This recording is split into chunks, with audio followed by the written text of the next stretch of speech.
নমস্কার বন্ধুরা, তোমাদের সবাইকে স্বাগত মিনা কিচেন ব্লগে। আমি মিনা। আজকে চলে আসলাম তোমাদের কাছে আর একটা মুখরোচক রেসিপি শেয়ার করতে। তো বন্ধুরা, এই রেসিপিটা হচ্ছে বিহারের একটি জনপ্রিয় জলখাবার, যার নাম হচ্ছে লিটি। এটা খেতেও খুব সুন্দর, বিশেষ করে শীতের দিনে বা বৃষ্টির মরশুমে খেতে দারুণ লাগে। তাহলে চলো বন্ধুরা, তোমরা দেখতে থাকো। তো দেখো বন্ধুরা, সবার প্রথমে আমি একটি পাত্রে ছাতু নিয়েছি। 2 ছোটো কাপের পরিমাণ অনুযায়ী ছাতু নেওয়ার পর এখানে আমি দিয়ে দিচ্ছি আগে থেকে কেটে রাখা পেঁয়াজ কুচি। পেঁয়াজ কুচি দেওয়ার পরে দিয়ে দিচ্ছি রসুন কুচি। এরপরে দিয়ে দিচ্ছি লঙ্কা কুচি, তোমরা যে পরিমাণে ঝাল খাবে সে অনুযায়ী দিবে। এরপরে দিয়ে দিচ্ছি ধনেপাতা কুচি।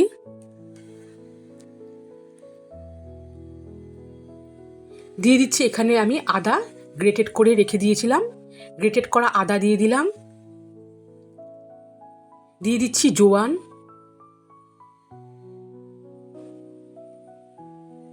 এরপরে দিয়ে দিচ্ছি স্বাদ অনুযায়ী লবণ। লবণ দেওয়ার পরে দেখো বন্ধুরা, এখানে আমি দিয়ে দিচ্ছি লেবুর রস। তো দেখো বন্ধুরা, সবার প্রথমে আমি একটা অর্ধেক লেবুর রস দিয়ে দিলাম, তারপরে আমি আর একটা অর্ধেক লেবুর রস দিয়ে দিচ্ছি। তার মানে একটা গোটা লেবুর রস এখানে আমি দিয়ে দিলাম। এরপরে দেখো বন্ধুরা, আমি চামচ দিয়ে ছাতুর এই সমস্ত কিছু উপকরণ দিয়ে ভালো করে মিশিয়ে নিচ্ছি। দেখো,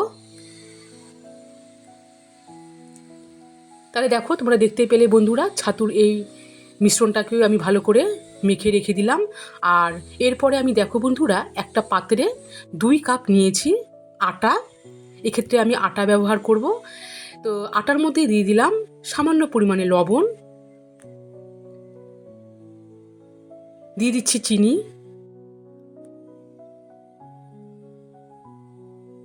এরপরে দিয়ে দিচ্ছি আমি 2 চামচ রিফাইন অয়েল। এখন আমি লবণ, চিনি এবং তেল দেওয়ার পরে এই আটাটাকে ভালো করে মেখে নিচ্ছি। তো দেখো বন্ধুরা, কিছুক্ষণ আমি এইভাবে আটাটাকে ভালো করে ময়ান করে নিলাম।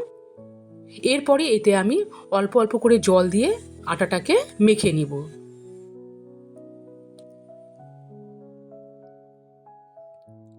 দেখো বন্ধুরা, আমি আটাটাকে মেখে নিচ্ছি।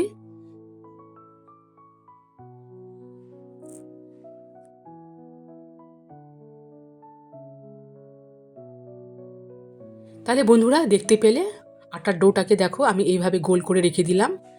তো এইভাবে মেখে আমি প্রায় 15 মিনিটের মতো ঢাকা দিয়ে রেস্টে রেখে দিব।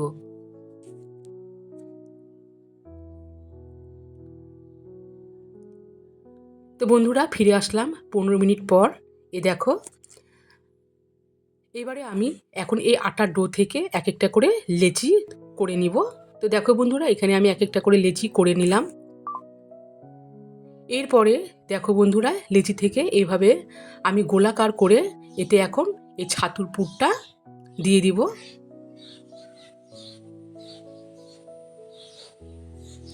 ছাতুর পুর দিয়ে এবারে ঠেসে ঠেসে আমি এখানে দেখো বন্ধুরা, চামচের সাহায্যে ছাতুর পুরটাকে আমি ঠেসে দিলাম। আর ভালো করে এখন এর মুখগুলোকে আমি বন্ধ করে দিব। দেখো, মুখটাকে ভালো করে এইভাবে দাবিয়ে নিতে হবে যাতে ভাজার সময় খুলে না যায়। তাহলে বন্ধুরা এইভাবে আমি প্রত্যেকটাকে করে নিচ্ছি। দেখো, এইভাবে করতে করতে দেখো বন্ধুরা, আমি কিন্তু এখানে কড়াইয়ে সাদা তেল দিয়ে দিয়েছি। দেখো, ওভেনে আমি কড়াই বসিয়ে দিয়ে তেলও দিয়ে দিয়েছি, তেলটা যাতে আস্তে আস্তে গরম হোক। আর এইদিকে আমি এই লিটিগুলোকেও আস্তে আস্তে করে করে নিচ্ছি। এবারে তেল গরম হয়ে যাওয়ার পরে মিডিয়াম আছে আমি এখন এই লিটিগুলোকে দিয়ে দিচ্ছি। আর দেখো বন্ধুরা, এটা করার সময় কিন্তু কোনো বেলনা চাকতি দরকার হবে না, এটা খুব সহজে হাত দিয়েই তৈরি করা যায়। তো হাত দিয়ে আমি এইভাবে ভালো করে দাবিয়ে তেলের মধ্যে ছেড়ে দিলাম। এবারে আমি মিডিয়াম আছে লিটিগুলোকে ভেজে নিব। দেখো,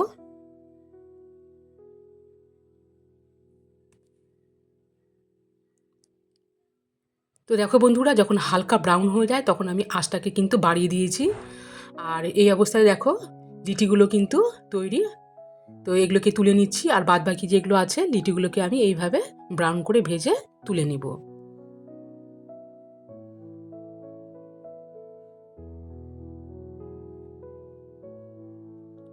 সো গাইস দেখো, এগুলো ভাজা হয়ে গেল, বেশ সুন্দর কিন্তু ফুলেওছে এই দেখো। তো এগুলোকে আমি এখন তুলে নিচ্ছি।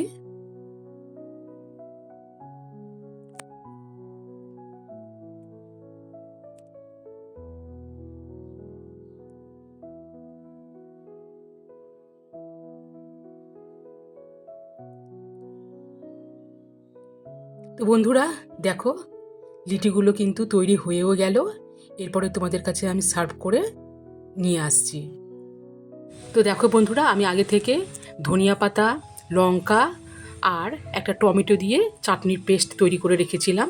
তো দেখো বন্ধুরা, এখন আমি এটা দিয়েই এই লিটিগুলোকে পরিবেশন করব। তোমরা চাইলে সস বা ধনিয়া পাতা চাটনি দিয়েও এটা খেতে পারো। খুব সুন্দর লাগে খেতে, গরম গরম। অবশ্যই তোমরা করবে। তো আশা করছি বন্ধুরা আমার এই রেসিপিটা তোমাদের অবশ্যই ভালো লেগেছে। তো প্লিজ একটাই রিকোয়েস্ট করব, লাইক কমেন্ট এবং শেয়ার করে দিবে। আর অবশ্যই আমার চ্যানেলটিকে কিন্তু সাবস্ক্রাইব করে দিবে। তো আজ তাহলে এই পর্যন্তই। সবাই ভালো থেকো, সুস্থ থেকো।